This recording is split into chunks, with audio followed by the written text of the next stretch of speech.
Assalamualaikum warahmatullahi wabarakatuh.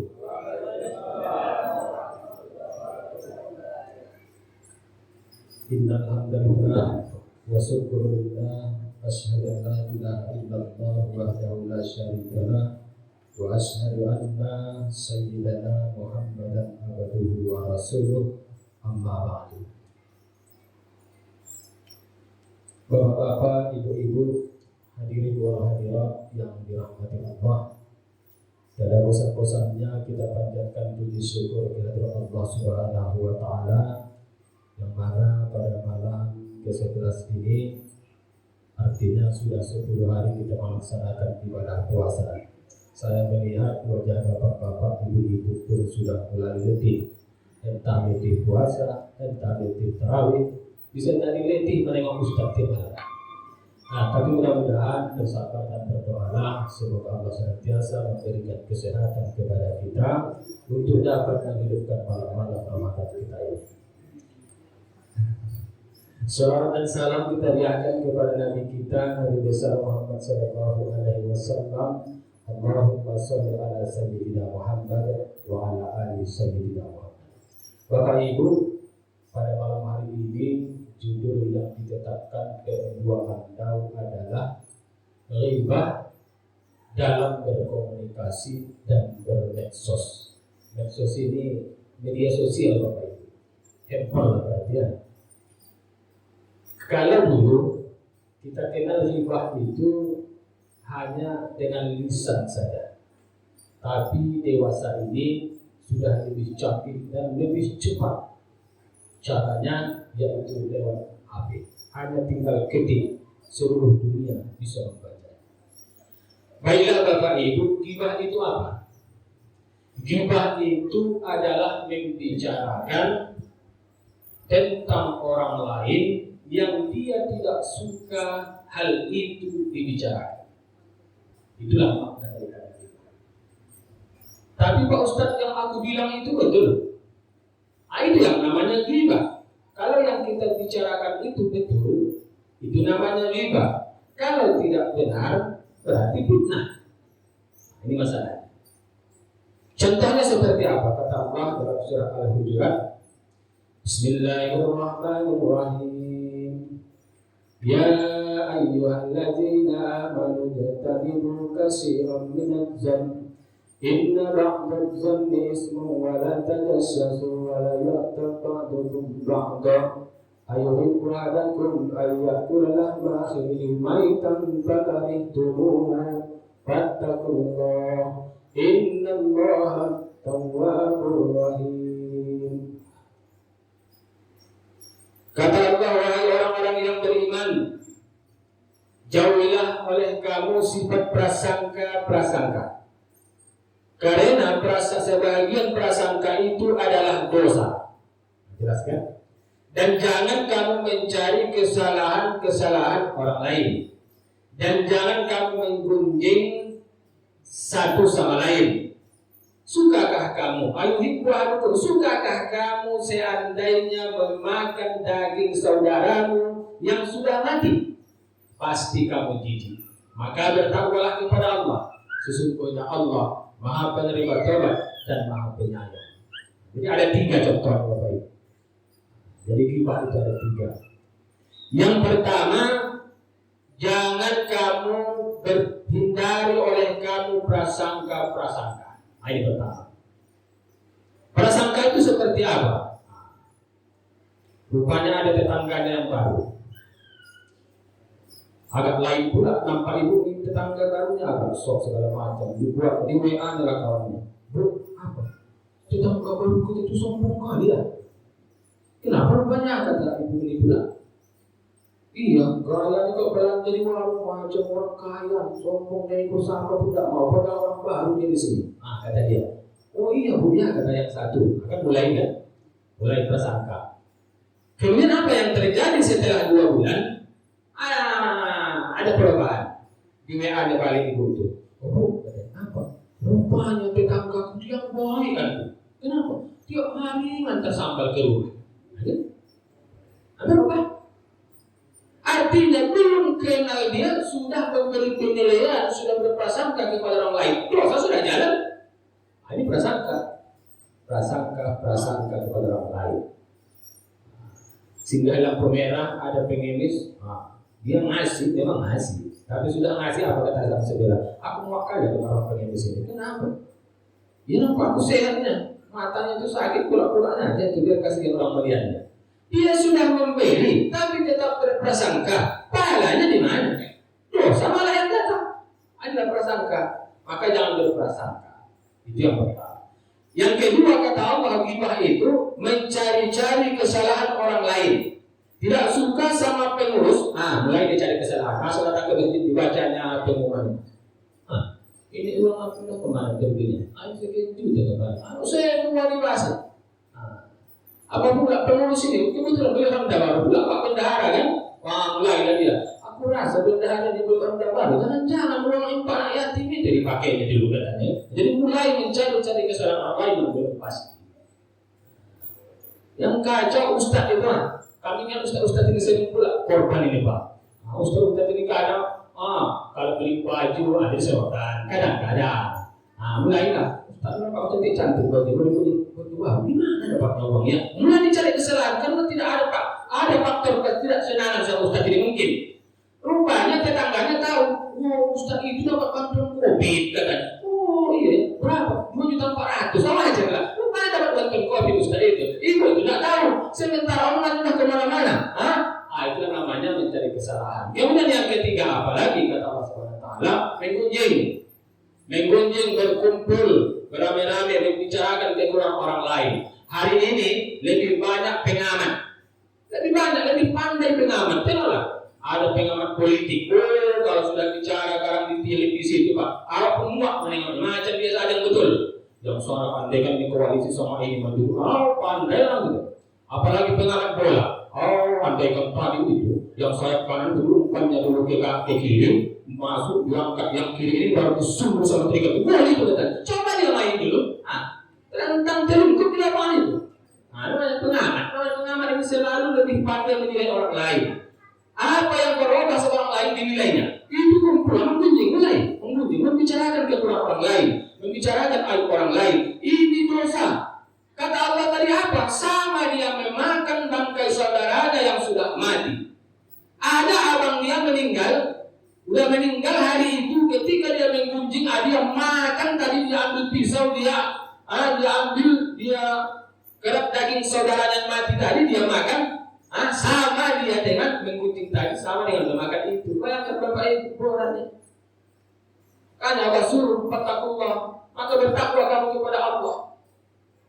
Inilah konsekuensinya banyak. Apalagi konsekuensinya nanti pada hari kiamat Bapak Ibu akan ada sekelompok orang yang mau masuk ke dalam surga. Buru-buru. Lalu di-stop sama malaikat. Tunggu. Ada apa malaikat?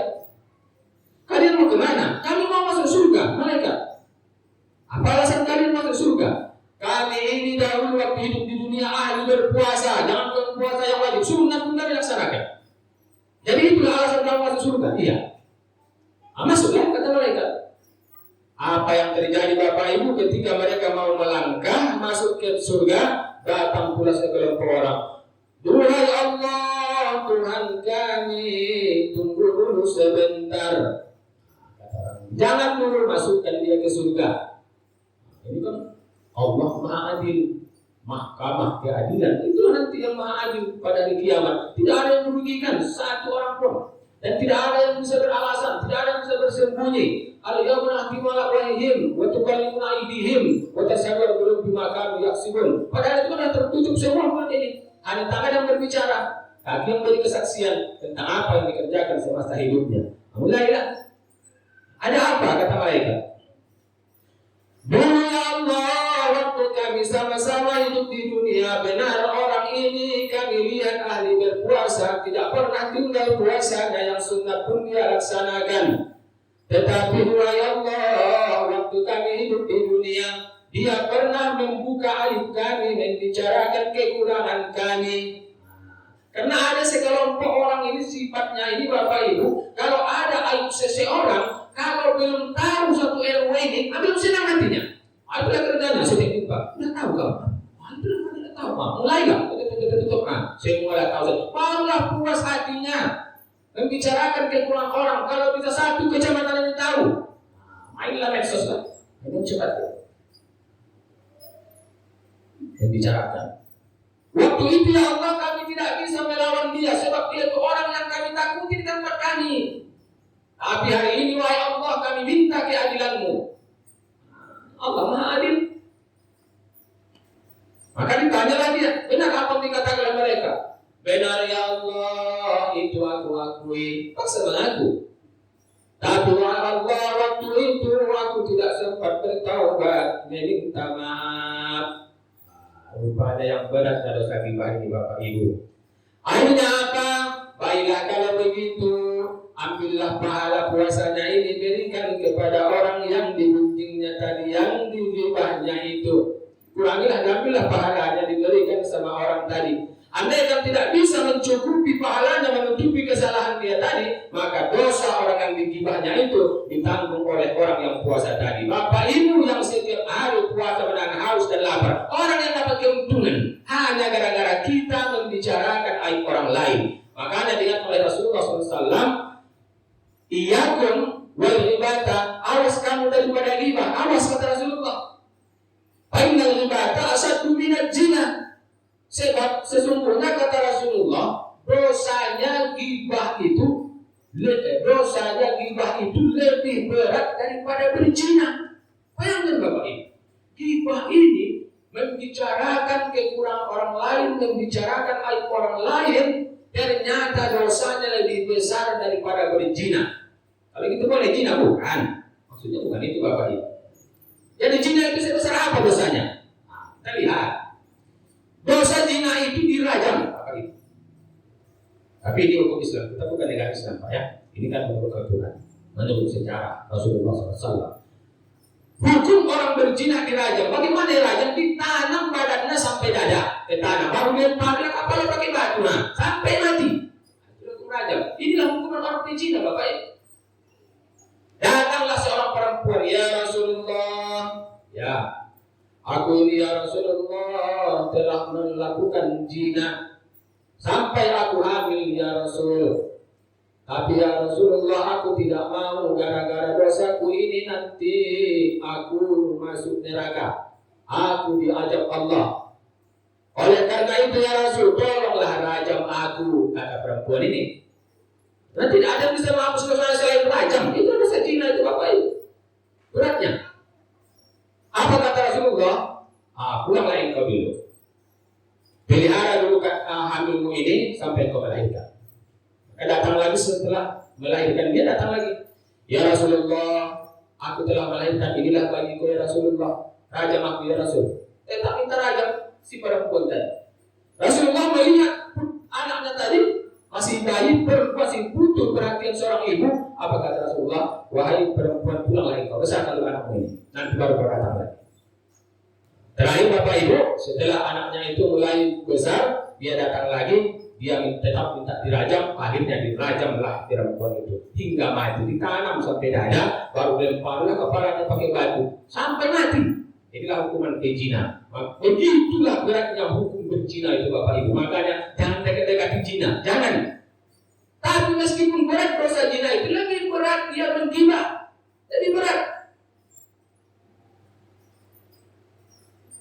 Fa'innal ghibata asaddu minaz zina, kata Rasulullah. Lebih berat lagi dosa orang membicarakan aib orang lain, membuka-buka kesalahan orang, mencari-cari kesalahan orang lain. Semua orang tahu, terus dia puasa terus, sholat terus. Ada yang protes, ya Rasulullah, kenapa begitu beratnya dosa orang menggibah?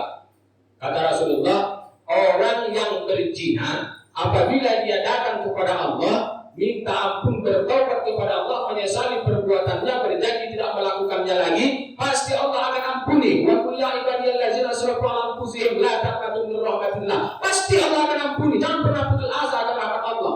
Allah akan mengampuni semua dosa. Makanya Bapak Ibu yang pernah melakukan dosa tersebut, minta ampun kepada Allah. Jangan pernah takut Allah tidak mengampuni. Pasti Allah akan ampuni. Tapi kata Rasulullah SAW, ketika seseorang menggibah, ketika seseorang membicarakan aib orang lain, kekurangan orang lain, mencari kesalahan-kesalahan orang lain, ini tidak akan diampuni oleh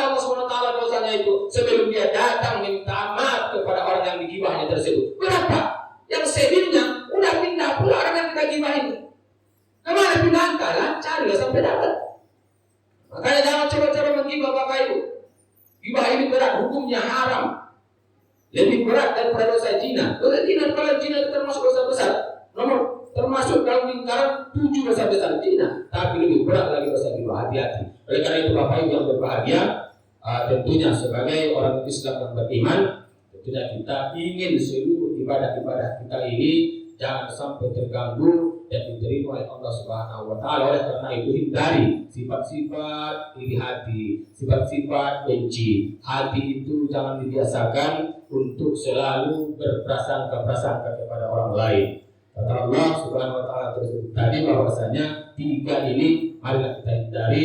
Pertama yaitu berprasangka, yang kedua mencari-cari kesalahan orang lain, dan yang ketiga menggunjing. Hindari dalam hidup kita. Mudah-mudahan kita selamat daripada dosa tersebut. Demikianlah yang dapat saya sampaikan. Mudah-mudahan bermanfaat bersama. Wassalamualaikum warahmatullahi wabarakatuh.